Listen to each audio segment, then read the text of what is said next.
खुलुमबाय जोंनि बर' हारिनि गासैबो रायजो राजाफोरखौ आं मिस्टार प्रकाश नार्जारिया PM सोदोब चेनेलाव बरायनाय थाबाय जोंनि बर' हारिनि आदै मादै आदा जोंनि फंबाय बिनानाव लोगोसे बर' हारिनि आंगो लोगोफोर गोजोन मोनाबिलि गुड इभिनिं खुलुमबाय आं नोंथांमोननिफ्राय मोनसे मदद लुबैदों बेनि सिगां नोंथांमोननि सिगाङावहाय मोनसे भिडिअ क्लिप्स देखायग्रोनो नागिरदों नैबे भिडिअ जाय बुंगोन ना बे मानसिया निजिरा बसुमतारी बियो माखासे खोथाफोरखौ फोरमायसिगोन नोंथांमोना बिनि भिडिअखौ सिगांग्रो मा बुंदों बेखौ खोनासंग्रोदो। खुलुमबाय रायजो राजा नोंथांमोन आंनिफ्राय मोनसे भिडिअ बानायनाय जाबाय बे भिडिअखौ प्रकाश नार्जारि सारनो आं बानायनो हरबाय टिकियाजुलि साइडनि सोमखोर नार्जारिया दाख्लैनो न'आव थांदोंमोन गथ'आ नाथाय दिनैसिमबो न'आव सहैयाखैनो ओमफ्राय बिनि लोगोफोरा खोन्थादों दाख्लैनो हावरायाव ओंखारदोंमोननो मानसिया ओमफ्राय ट्रेननिफ्राय बारजुमदों होननानै थैबाय होननानै जोङो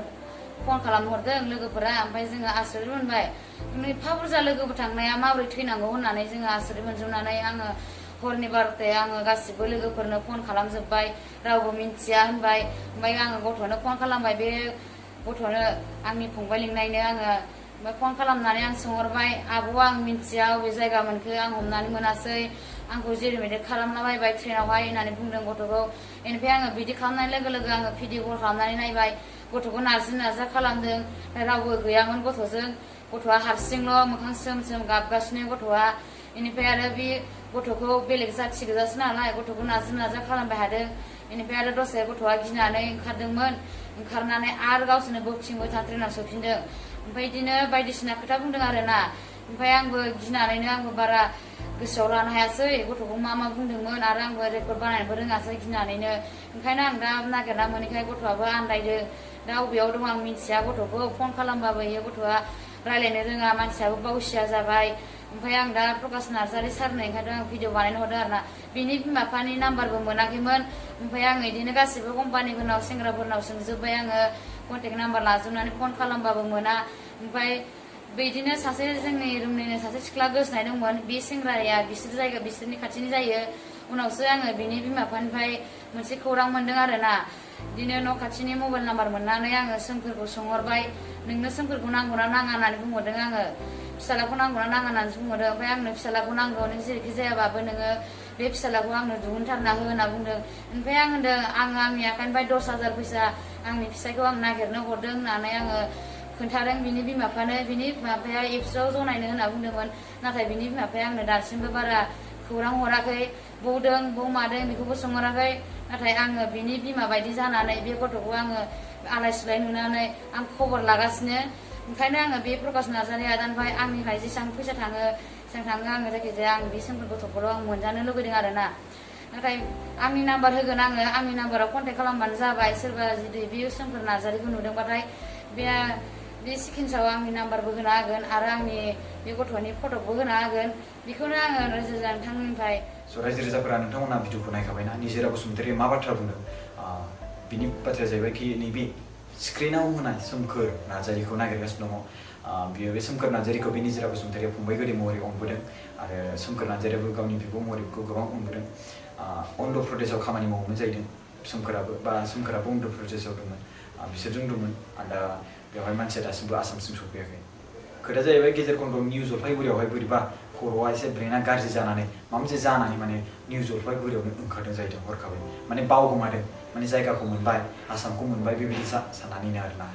ओमफ्राय बिनि गेजेराव दायो मानसिया दासिमबो न'सिम सहैयाखै जायनि जाहोनाव नैबे फंबाय गोदै लिंनाय निजिरा बसुमतारिया बेखौ नागिरगासिनो दङ खाराव माराव आंखौ भिडिअ बानायनो थिनहरबाय गावबो भिडिअ बानायना हरबाय जाहाथे नोंथांमोननि अननायाव बेखौ मोनफिननो हानायनि दा आं बुंनो सानो निउ जलफाइगुरि बा वेस्ट बेंगलानो जा बा कलकातायानो जा सोरबाफोर बे सुबुंखौ नुदोंब्ला बा आसामाव फैनानै सोरबा बबेबा गुवाहाटियानो जा बहाबो गिदिंलाबायनानै सोरबा नुदोंब्ला एसे खर'आ गाज्रि जाबाय होननानै बुंदों बेनिखायनो आङो नोंथांमोननिसिम मदद लुबैदों मानो होनबा जुदि मोजां थिग मोनबा खर'आथ' दा बियो गावनि बिब'नाव कल खालामनानै मोजाङै खोन्थाहरजोबनो हागौ नङा होमबा जायनि जाहोनाव बिराद गिनाय फैगासिनो दं बिनि बिब'आ माने असे बिब' नङा बाट फंबाय गोदै लिंनाय आरोना बिराद अननाय जादों दा बे सोमखोर नार्जारिना बैसोआ 18 बोसोर 18 इयार्स होनना बुंदों दा बियो एक नं जियागुरि ना मा होनदों पुलिस स्टेसना जाबाय ढेकियाजुलि डिस्ट्रिक्टआ जाबाय चिरां स' बे जियागुरि बा थिखाजुलि ना मा जियागुरि एक नं जियागुरि आरो थिखाजुलि बा ओमफ्राय थानाया पुलिस माने दिकेजुलि बे सोमखोर नार्जारिखौ बा बे 8 बोसोर बैसोनि सोमखोर नार्जारिखौ जुदि नोंथांमोना बे स्क्रिनाव होनाय सुबुं बायदि महर नुदोंब्ला नोंथांमोना कल खालामनानै खोन्थाहरनो हागोन गाहायनि स्क्रिनाव होनानै होदों आङो बिनि बिब' गोदै निजोरा बसुमतारी नाम्बार आरो लोगोसे बियो 10,000 फैसा होनानै गावनि हौवानो बेखौ नागिरहोदों नायफैदों होनदों बाट नुनो मोनाखै जायनि जाहोनाव दा ससियेल मिडियानि हेल्प लादों आरोना दाख्लैबावै जों हेमा बसुमतारीखौबो मोन्दोंमोन बेखौ आं नोंथांनि सिगाङाव खोन्थाथ'वाखैमोन ओमफ्राय मानो जाहाथे आङो मानसिखौथ' लायनोसो थांदोंमोन नालाय माबायाव एयारपर्टआव माने फ्लाइटजों ओजोंहाय दा बेयाव फ्लाइट टिकेट दानबायबो लोगो लोगोनो मानसिया थाल मोनबाय एसे गोबाव जाबाय आरोना आं बुंदों दिनै बायदि खबर मोनखाबाय गाबोन थांदों नोंसोरो बाट बिथांमोना बिराद लेट खालामबाय जायनि जाहोनाव बिसोर खबर मोनबाय खारखुमाबाय आरोना हेमा बसुमतारी बे दिकेजुलिनिया सरि बे दिकेजुलिना मा आन्दार माबानिया हेमा बसुमतारी आं मोनसे भिडिअ बानायदोंमोन ना स' आं बावलायलांबाय गामिनि नामखौबो स' दा बे बिथाङा खारबाय मोनथिनानै दा बेबायदिनो पुर्निमा हाज'वारिखौबो जों मोननो थांदोंमोन तामिलनाडु होननानै बेबो गैला गोमाबाय जायखौ नुदों जायखौ सिनायदों जायफोर गोमाजानाय मानसिफोर बा सोरबा खारजादों बिथांमोना लोगो खबर मोननाय लोगो खारनांगौ आरोना थांनानै लायनांगौ दा जोंथ' मा हेल्प खालामो बर' भिडिअ बानायनानै हेल्प खालामो जायनि जाहोनाव नोंथांमोननि इनफरमेसन हरबाय नोंथांमोना बेखौ थाबनो एक्सेप्ट बा लायनो रोङा बे नोंथांमोननि गोरोन्थि आरोना जोंथ' जोंनि खस्थ' खालामनाय नोंथांमोनखौ मदद खालामो बेबायदि आरोना दिनै आङो मोनसे बाथ्रा बेनो सोमखोर नार्जारि बे फंबाय 18 इयार्स बोसोर बैसोनि सासे गथ'आ माने बारा बुजिजोबा बबे जायगायाव बबे थांबा बबे जायगा बेफोरखौ बुजिजोबा हारसिं फैबाय बायदोंमोन लोगोफोरजों जमा फैबाय बायदोंमोन होनना बुंदों बाट निउ जलफाइगुरियावनो हारसिं ओंखारलाबायना खर' गाज्रि जानानै बिदि प्रब्लेम जाबाय आरोना जिकानो हक बे सुबुंखौ थाबैनो मोननो हाथों नोंथांमोननि मददनि गेजेरजों नोंथांमोना जुदि नुदोंब्ला बे निउ जलफाइगुरि कलकाता वेस्ट बेंगलानो जा अबेबा खनायाव जुदि आसामावनो जा अबेबा खनायाव जुदि नुदोंब्ला नोंथांमोना प्लिज कल खालामना खोन्थाहरबानो जाबाय गाहायाव स्क्रिनाव होनाय नाम्बारा बे निजोरा बसुमतारी बिनि बिब' गोदै लिंनाय आंनि नाम्बाराव कल खालामनो बा जोंनि BM सोदोब चेनेल हेल्पलाइन नाम्बाराव कल खालामनो गोसो दंब्ला बेयाव खोन्थाहरनो गोसो दंब्ला आं नाम्बारखौ बुंनो हायो 77400390057 खुलुमनाय थाबाय